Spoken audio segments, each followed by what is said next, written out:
এক হাতে আইন, অন্য হাতে বিপ্লব। ফিদেল কাস্ট্রোর রাজনৈতিক যাত্রা যেন বিংশ শতাব্দীর এক নাটকীয় অধ্যায়।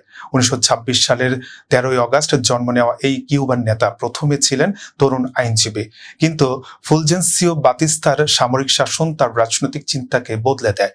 1953 সালের ব্যর্থ মনকাদা হামলার পর কারাবরণ, নির্বাসন এবং গেরিলা যুদ্ধের মধ্য দিয়ে তিনি শেষ পর্যন্ত 1959 সালের হাভানার ক্ষমতার কেন্দ্রে পৌঁছান। কাস্ট্রোর কিউবায় ভূমি সংস্কার, জাতীয়করণ, গণশিক্ষা ও স্বাস্থ্য ব্যবস্থায় বড় পরিবর্তন আনেন। একই সঙ্গে রাজনৈতিক বিরোধিতা দমন, সংবাদ মাধ্যমের স্বাধীনতা সংকুচিত করা এবং দীর্ঘ একদলীয় শাসনের অভিযোগও তার উত্তরাধিকারের অংশ। যুক্তরাষ্ট্রের মাত্র 145 কিলোমিটার দূরে দাঁড়িয়ে তিনি প্রায় অর্ধ শতাব্দী ধরে ওয়াশিংটনের সঙ্গে সংঘাতে ছিলেন। বে অফ এ পিগস ও কিউবান ক্ষেপণাস্ত্র সংকট তাকে বিশ্ব রাজনীতির কেন্দ্রে নিয়ে আসে।